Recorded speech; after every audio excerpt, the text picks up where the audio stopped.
people are just people. I think the biggest obstacle for everybody is that, especially young people, is they think older people are special. They know something I don't know. Maybe they do. Maybe they don't.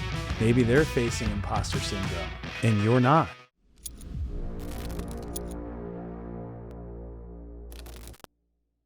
This is the Greg Vetter podcast. Today we are going to be talking about all of the frequently asked questions from entrepreneurs so that they do not get paralyzed by analysis. Everybody probably now wants to be an entrepreneur. They think they do. They think they do.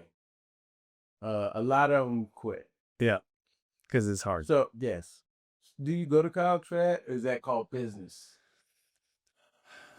Originally, people just went to be a professional employee at a large corporation. So if you went and got your MBA, depending on what you specialized in, you would then go get a job as like a management consultant, or if it was in finance, you could be an investment banker, or you go on Wall Street, or, you go get high up at some giant corporation. There are entrepreneurial majors now, and there are specialties within a business degree of entrepreneurship. I mean, we've been going all over the country speaking to those groups.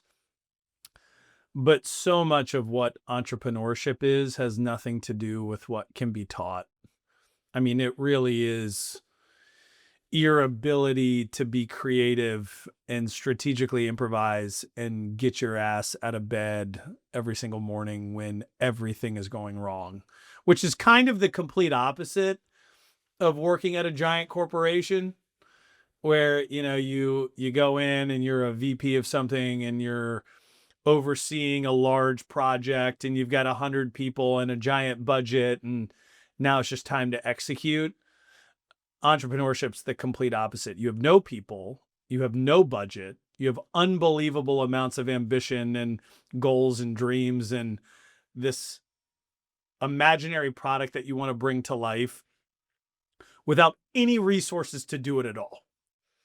And so you're just assembling shit out of nothing, trying to convince people to believe in your dream, to give you a little money so that you can continue to risk everything, to double down for the next day. And then you just do that over time forever until that product or that journey is just completely over. Do you think the word entrepreneur is overused now, or has it been overused, or is it kind of, because I feel as though, I think in college, not my college, but a lot of people want to be entrepreneurs. So entrepreneur could come from, you could either do your own idea, or could you be an entrepreneur and you make other people's idea, turns other people's idea into a business? So you need proof for that? Like, yeah, I mean, entrepreneur. Yeah, well, I don't like the term entrepreneur, and I don't like saying that I am one.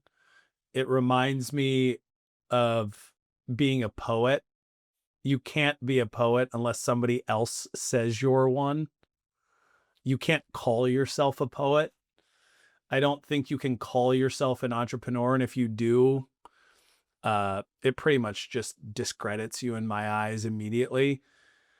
I'm forced to use that word all the time because we're consulting and building brands and everything else. And so it's the only thing that really explains our energy to a certain degree. But the entrepreneurship concept is your idea, you build it, you scale it. If you're creating it for other people, that's almost like a venture lab. Which we also do, right? We kind of create stuff for other people. And then if they want us to help them scale it, we can do that as well. Yeah, I think the word is actually too sexy for its own good. It's complicated. It sounds complicated. It's hard to spell. And so everybody's like, ooh, I'm an entrepreneur. It's so sexy. If the word was,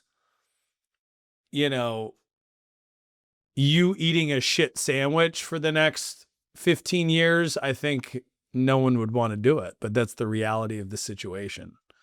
Right. So when did you start to make money as an entrepreneur? Depends on what you're making. I mean, if you can come up with something that's unbelievably high margin and you have a turnkey co-packer that makes it, that gives you a finished good and you don't need to hire any employees and you can just sell it in and it flies off the shelves, you're going to make a shitload of money very quickly. That doesn't usually happen. All the businesses that I've been in are complicated. We've had to start our own manufacturing plants. We've had to invent manufacturing practices. We've had to convince the country that clean eating was something that wasn't a fad. We had to convince buyers that organic wasn't a fad. So when I look back on a lot of my entrepreneurial dreams, I don't really remember a moment where I'm like, holy shit, I'm rolling in money. Now we're in a bunch of different businesses and they're profitable. And so, you go, okay, well, my lifestyle is very different than it was when I was 25 and getting my car repossessed. But in the grand scheme of things, not that much has changed. For advice for these people coming up and they're just ready to grab life by the horns. Yeah. They are out here just fresh, maybe out of college and ready to get to it. And they want to start something, They want to be entrepreneurs. They want to go to the Starbucks and drink the nice hot coffees and think they're on business calls. There's a lot of those. And checking emails. Yep. Yep. What advice? What can give them a step ahead? What can give them a head start? What could save them time in the beginning? Time saving for these new entrepreneurs. I think if I had embarked on the first journey with the hope that it failed, that would probably have saved me a lot of time.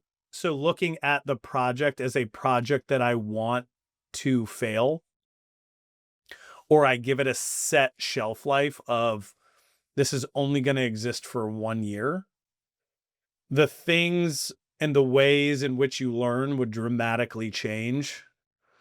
And so I think being able to approach building something without the fear of failure because you bake it in, like it almost reminds me of, a Buddhist sand painting. It's like one of the most intricate, beautiful things in the entire world. And then they look at it for a couple seconds and then whoosh, it's gone. And then they start again.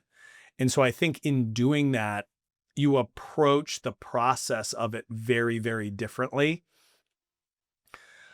I started something and basically had everything tied up in it. And I was never going to let it fail because I was so scared of failure, because my identity was tied to it. My ego was tied to it. My parents' home was tied to it. My home was tied to it.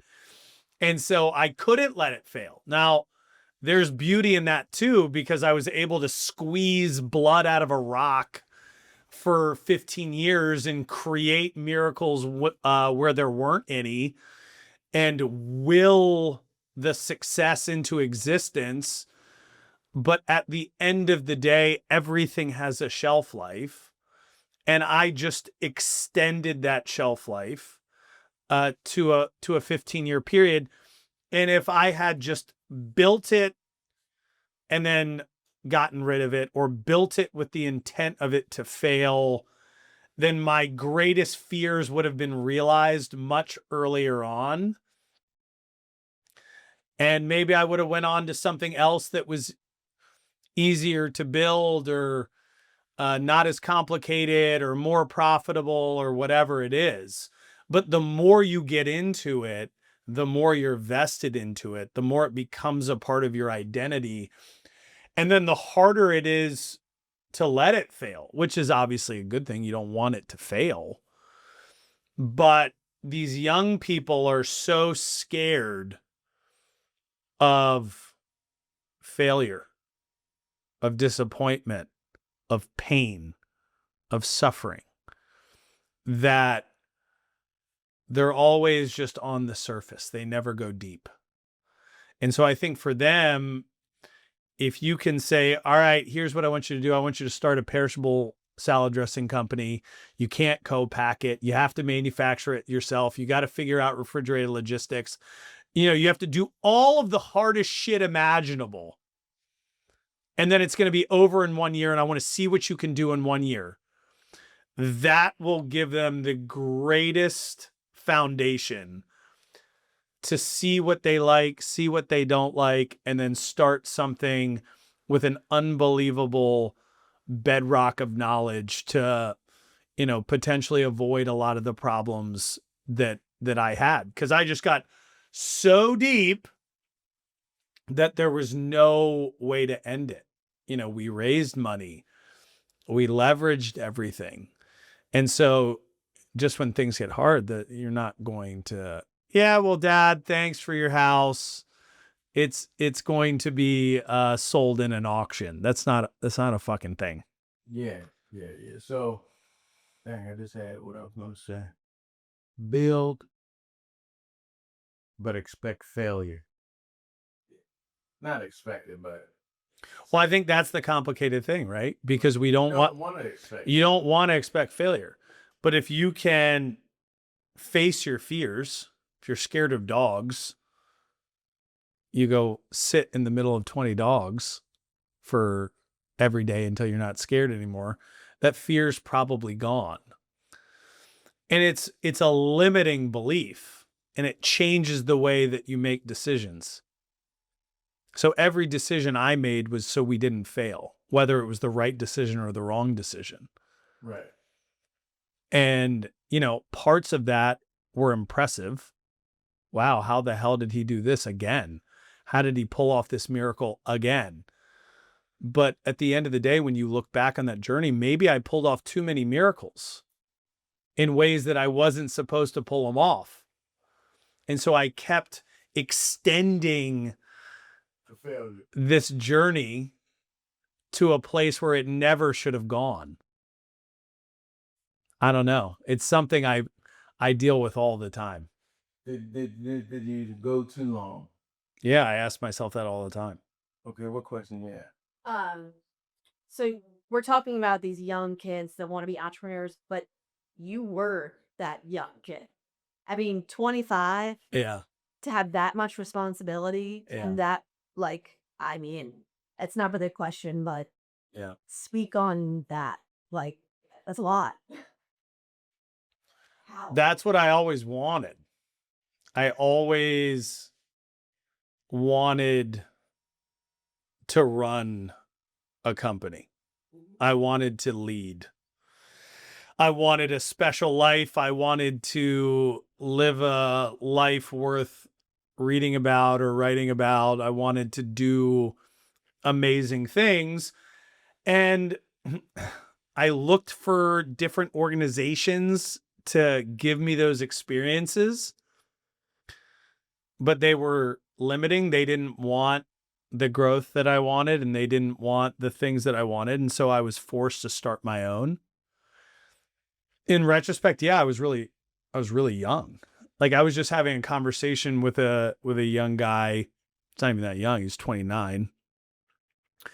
And he was given a promotion, but he felt like he was too young to take it because he didn't feel like he was able to lead 40-year-olds.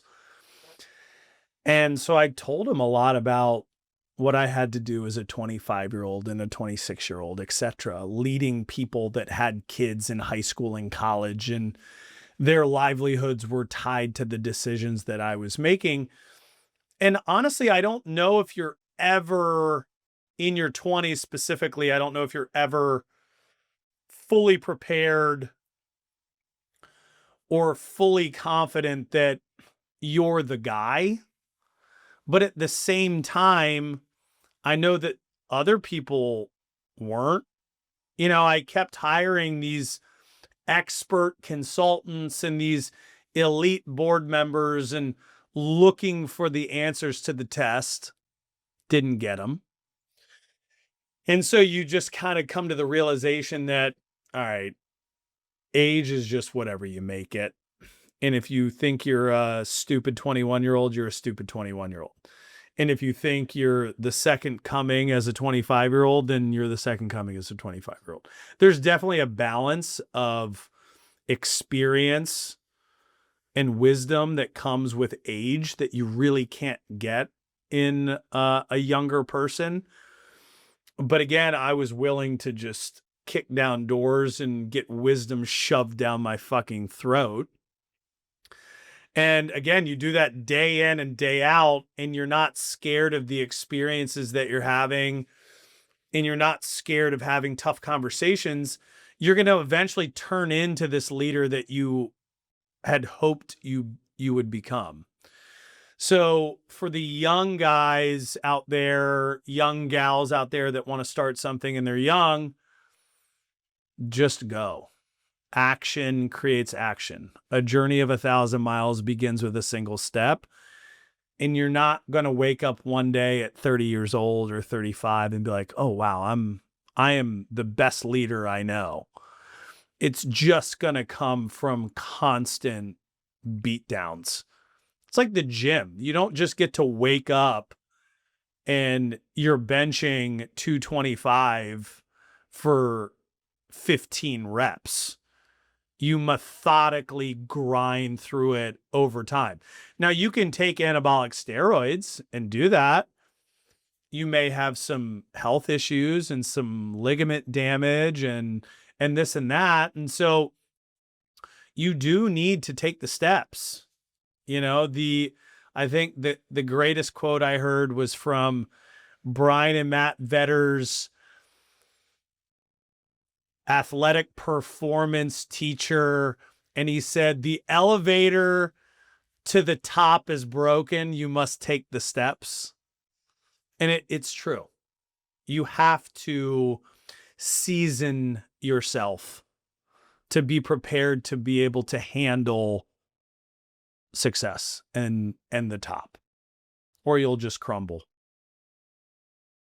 So next question is, how do I come up with a unique idea that actually matters? And now to get into that a little bit, your idea came from your mom's salad dressing. Now, my mom makes hell of a good brownies, but could that really be built into a multi-million-dollar business? If you make it special. So is it how you make some? I think anything can be a great company and brand if you make it special. Make the branding special, make the stories special, make the marketing special. You got to obviously deliver on the expectations.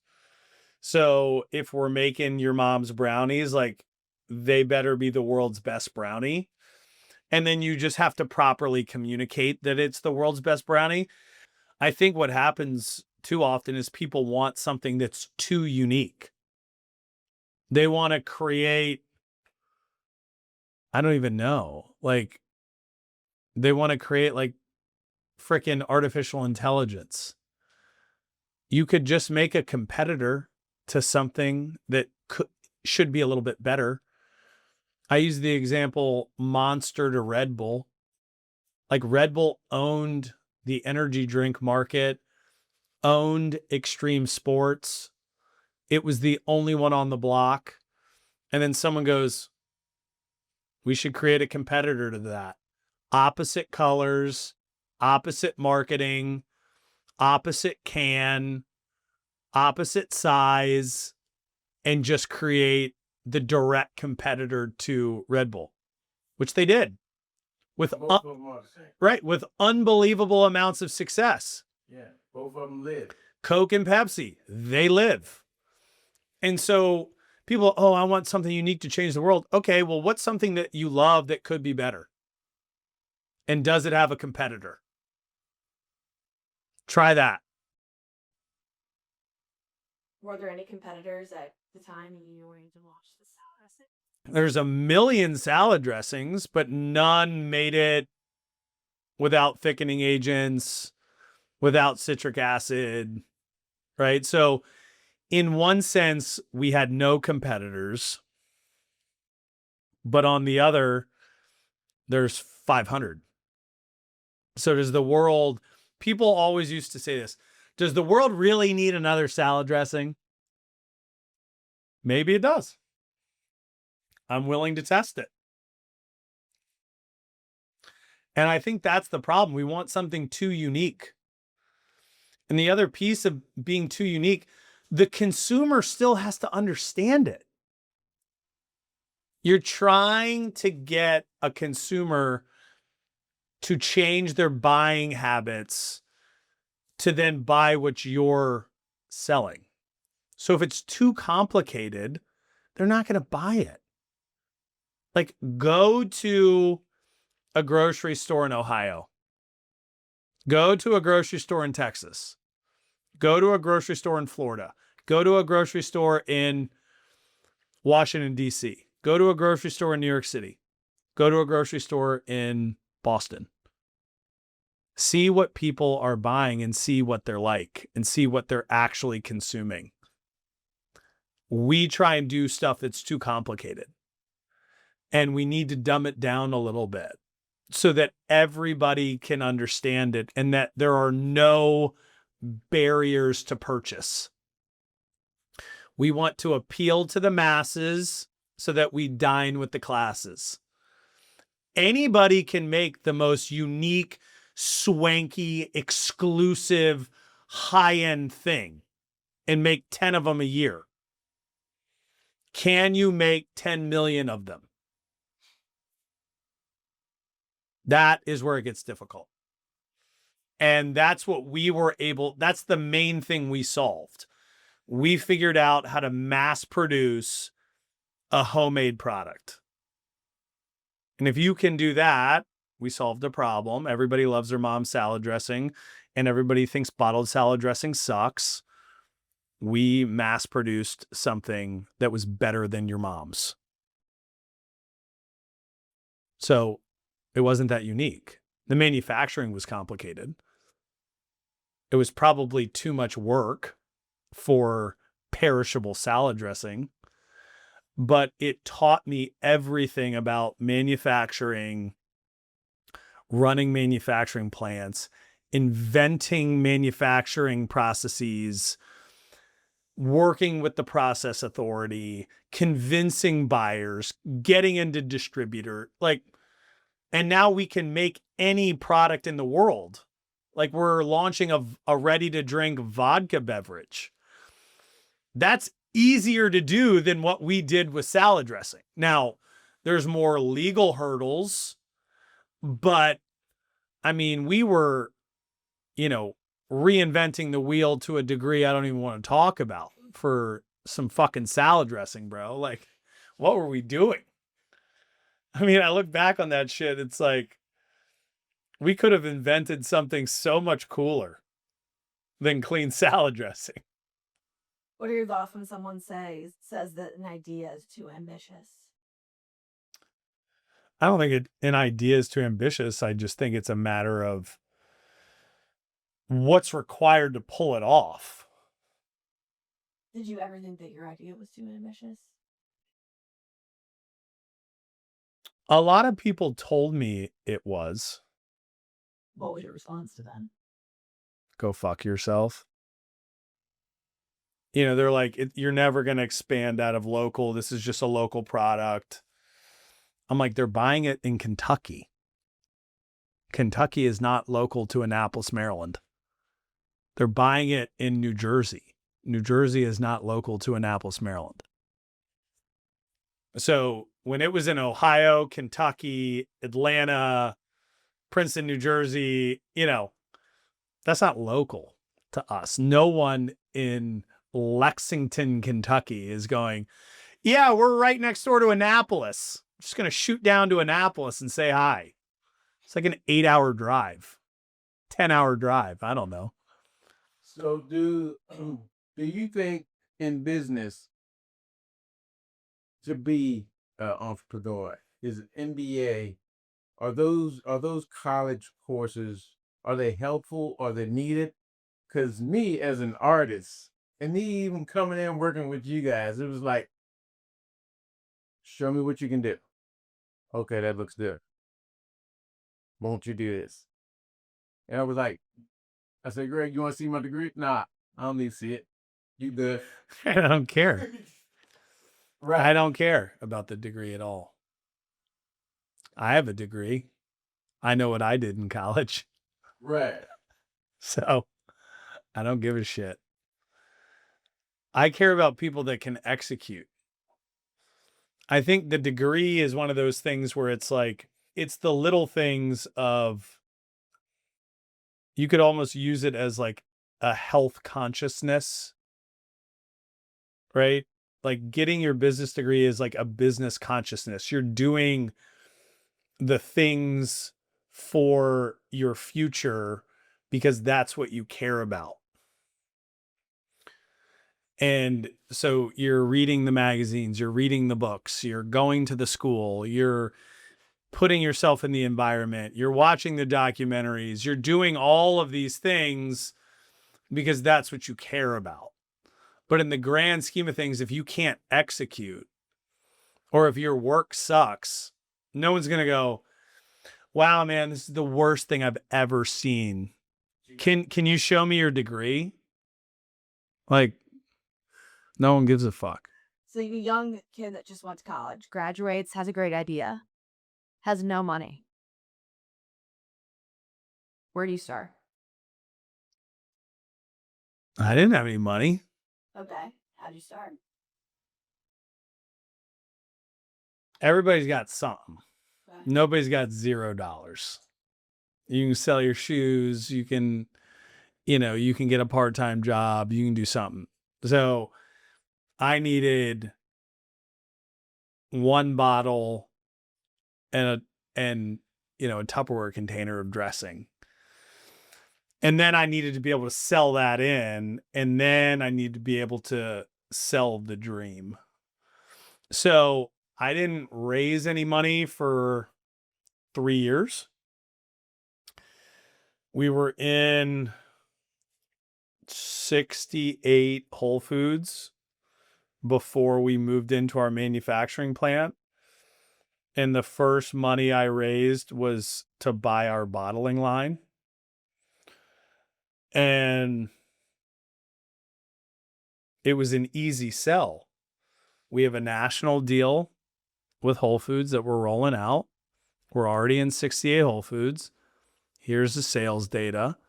We need a bottling line. This is what I'll give you for it. That was a much easier sell than, I've got this salad dressing idea. It's not anywhere yet. You can't try it. And I need $5 million. I don't know who's giving you that money. Versus, here's our sales year over year. Here's how we're growing next year. Can I get 250 grand for this bottling line so I can triple the speed in which I can make this salad dressing? So what you're saying is you got it at Whole Foods so you can have at least something to talk about when you went to go on the money raiser. Be like, well, I had something tangible. Right. Go try it. Sitting in your local Whole Foods. Go buy it. Go try it. Tell me what you think. That is a frequently asked question. People are like, I have this idea. I want to go raise $2 million. I'm like, don't do that. Make it. Make some version of it. Prove that people want it. Once you have that proof solidified, then go out and convince people that there's a bigger dream here. Yeah. So, and going back money is like probably the number one question that entrepreneurs like, I don't have no money. How am I gonna do this? Yeah. But this next question says, what's the best way to pitch an investor if I'm young? So from what you just said, the answer would be to have something tangible first. In sales. In sales. That pitch. I'm in 5 stores. Here are our sales. Anybody can get into 5 stores. I can get any product in the world into 5 stores in 3 days. Like a mom and pop. Right. Yeah. That's easy. Doesn't I matter. guess it would be like mom and pop shop for the young Yep. upstart entrepreneurs. Yep. Everybody knows the guy at the corner grocery store. Or freaking set up a pop-up shop yourself. Yep. Markets. Right. Go find an empty piece of commercial real estate and go, yo, I want to just rent this for the month. I got a clothing brand. I want to do a pop-up shop of a clothing brand. Or you've got some famous pizza. Go find a food truck that makes pizza and ask them to rent it out when they're not using it. Like all this shit that they can't do it without fill in the blank is nonsense. And I wouldn't even think about that, like renting somebody else's food truck when they're not using it. Who wouldn't want to make? Yo, let me borrow your food truck. I'm gonna pay you $1,000 a day or something crazy. You know, I'll give you a % of sales or something. Hell yeah. But then everybody makes excuses. Well, the insurance, they're not insured. You should do rental trucks. Well, yeah, you could do anything, but I'm sure you could. But it's all, everyone's always looking for an excuse. So for a small startup business, would you recommend spending money on ads, marketing, influencers, organic growth? Like, where do you see the need? Do you see the importance in that? I see the need in proving that people want your product, and I see the need in finding the greatest return on your spend and your time and your effort to get your product sold. If it's in a grocery store doing demos, go to the grocery store and do demos. If it's farmers markets, do farmers markets. If it's the airplanes with the banner at the beach, do airplanes with the banner at the beach. But track the data and say, okay, I spent $5,000. Did I make 10,000, 15,000, 20,000 on that banner? The answer is yes, keep fucking doing it. If the answer is no, change it. You'll find your rhythm and you'll find how your consumer wants to buy. So you mentioned the word demos. Seems like you know what you're talking about when it comes to demos. What is a demo? I have stood in most of the grocery stores in the United States of America slanging salad dressing. I think the key there was energy, create a positive experience one-on-one with the consumer so they remembered you and they went back and they told somebody about it. Give them something to take. So even if they didn't buy a bottle, give them a recipe brochure. And in those interactions, I felt like we could win the street fight of grocery stores. And it worked. So if I talk, it can be like cut out, right? Yeah. So can you tell the story about how we went to, was it JMU? When we saw that kid, he goes, I remember you from the Whole Foods and blah, blah, blah.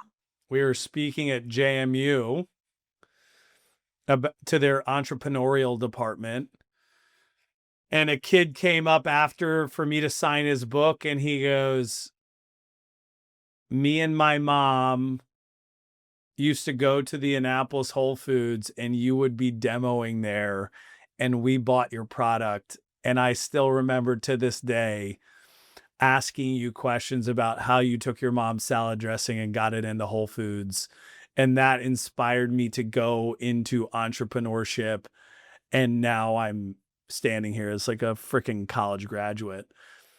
It was crazy because in theory, that was the exact experience you want to have with someone where you connect, you feel like you're giving them value and then they remember it. I walk into a grocery store now and people are doing demos and there's no passion. They don't care. They're on their phone. They're not selling shit. They're not energetic. It's a complete waste of money. We was selling them bottles. We were selling those We bottles. would empty that cooler out. Out. We were selling 80 to 100 bottles in 4 hours, which like we were just hammering sales, hammering.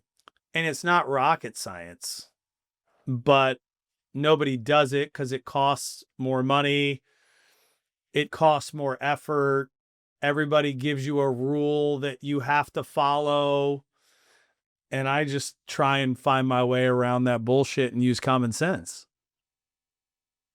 So do you think a brand needs to reflect your personality for it to be special? I think it needs to be authentic. I don't know if it has to. Our target demographic was the millennial mom. That's not me. I'm not a millennial mom. My wife is.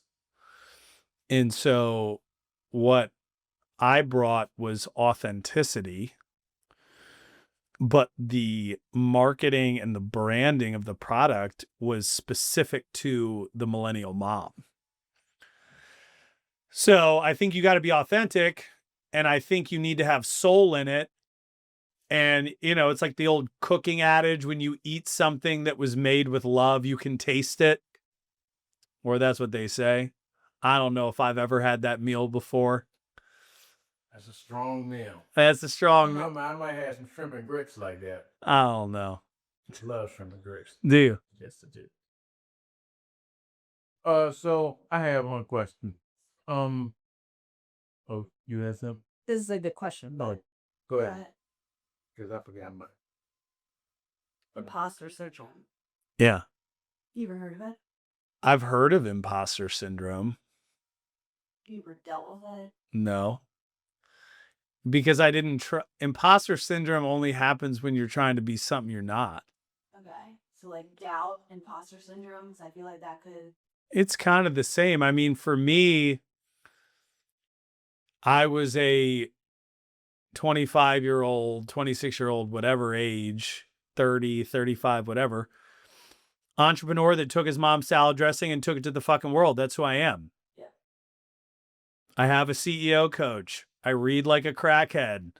I'm always learning. I admit when I'm wrong. I'm aggressive. We're gonna make it happen come hell or high water. I have high standards. It is what it is. And if I'm wrong in that process, so be it. But I think what happens with imposter syndrome is like, you see it when everybody tries to be fucking Steve Jobs and wear a black turtleneck. It's like, that's not who you are. He was him. You are you. And that is it. I am me. And it's hard to have imposter syndrome when you're being who you are. I hear it all the time. Everybody says they have it. And every time I hear it, I'm like, why don't you just be who you are? But did you ever run into that when you're dealing with all of these older businessmen and they're say, all right, little boy, sit down? Well, I took notes. Yeah. Like, what the fuck are they saying? I went back and researched it. And then I taught myself what needed to be taught. And then I was fine. Again, I think the imposter syndrome is different than like being beyond your scope. Imposter syndrome is you feel like you have to be somebody that you inside are not. What's the difference between revenue, profit, and funding? Oh, that's a good one. Revenue is what you make in sales. So like you sell something for $5 and you sell 100 of them, your revenue is $500. Now, if it costs you $2.50, your profit is $250. That's your profit. And then funding is how you fund those operations. So is that a bank loan? Is that investor funding? Is that a line of credit? Is that your own money and credit cards? So that's the difference there. Do I need a credit score or a business bank account to start a business? Questions? I used to have a credit score. It's helpful. A credit score is helpful. I'll tell you that much. Business bank account's helpful. So I would say, yeah. I mean, if you want to, it's one of those things where it's a self-fulfilling prophecy. If you want to be a big business, you got to set it up to be a big business. What are the fundamentals of how to get that business, would you say? Would there be any pillars? Like, Yeah. Like, how could you start from knowing, like, okay, Well, you swing big. You swing for the fences. You know, and then just over time, it just grows into a big business. you take big boy steps. Like with salad dressing, we never went to farmers markets because that was too little. We went straight for big grocery stores. So by default, we were going to get into grocery stores. So that's what we went for. Because that's what it takes the same amount of energy and effort to pick up a phone and dial the phone number of a grocery store than it does for a farmer's market. So my thought was always, well, we're going to be big. So we need to make decisions that big companies do. It's the same with the vodka business. NFL stadiums, professional tennis stadiums, Barstool Sports restaurants. We're not doing like a little tasting at somewhere. Right. We're going big. Tushy's, portable toilets, Raven Stadium, massive events. We're doing big things. We're not focusing on one portable toilet at one location. Wipes, we're going big. It's just a mindset. It's a winner's mindset. And they will, when you think big from starting off, that's cool. But I think once you build relationships, relationships from the salad dressing or relationships from college and those people who go and they're placed in these big spots, it might be a ads programmer at the Raven Stadium. Like, oh yeah, that's my boy. Yeah. Hey man, look, I'm trying to get our porta potties. Okay, hold on. You got to talk to my boy down there at such and such. And then talk to him and we see what he do. Yeah. So I think that's how. That helps. Yeah, that helps to go big. But say you don't have that. How do you? Confidence. You just call him. Hey man, let me speak to the people. Yeah. At the Call the Raven Stadium. Yeah. Hey man, let me speak to the person that ordered the pies. I Mhm. got something for him. Think about it. All I can say is yes and no. Right. But think about anything that you've ever done that you've done over and over and over again, and you have just experience and high expectations. You're not going to approach it like a little kid would. Yeah. You're going to roll in. That's that. It's already like. Right. You're going to roll in and go, here's the deal. This is what we're doing. What you want to do? You want it? Yeah, right. And then you're going to figure it out. They can tell you to go fuck yourself. That's fine. I'm going to go call somebody else. There's a lot of stadiums that I can sell to. You're missing out. Always. So I do think it's a mindset. You hear so many motivational videos like it's a millionaire's mindset, pretending to be a billionaire and then it happens. Yes, but it's the action that you take To build that mindset. Yeah. And I guess you would have to have small wins along the way to be like, okay. All right. Well, and then it's also just understanding for the most part, like people are just people. Yeah. I think the biggest obstacle for everybody is that, especially young people, is they think older people are special. They know something I don't know. Maybe they do. Maybe they don't. Maybe they're facing imposter syndrome and you're not. So Yeah, that is kind of when you look up to somebody, then you find out, like you hear those stories about the famous people who you really right, like never meet your heroes. Yeah, and then you find out like they assholes. You like, damn, I know, man. he was so cool. I know. Well, that's why I always pick up my phone and reply back to people that write about my book or want to talk. Cause it's like I was doing that. I would read people's books and then I would email the author and LinkedIn and this and that. They never fucking called me back or emailed me back.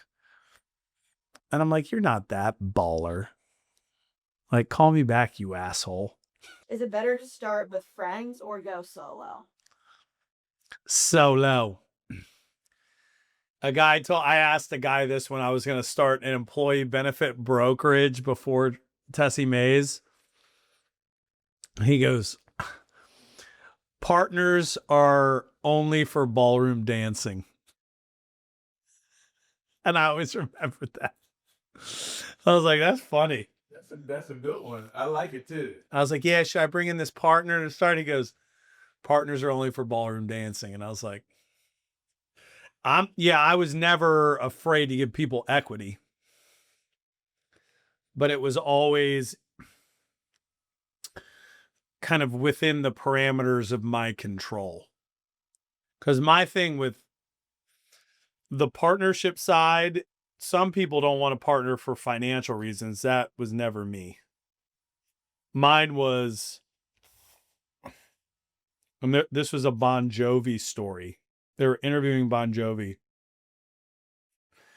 and asking how they were able to be a band for so long while every other major band over time has always basically fizzled out. He goes, I sat everybody down and I said, here's the deal. I'm going to the moon.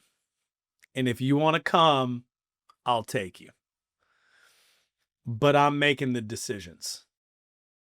And if you don't want me making the decisions, get out now. Because the last thing we're going to be doing is having equal votes on tour dates and this and that and this, with everybody's wife influencing their vote on what this band should be doing. And he goes, so the only reason I think that we're still a band today is because we all agreed that that's how it was going to be. And I agree. I mean, there's only one president of the United States, right?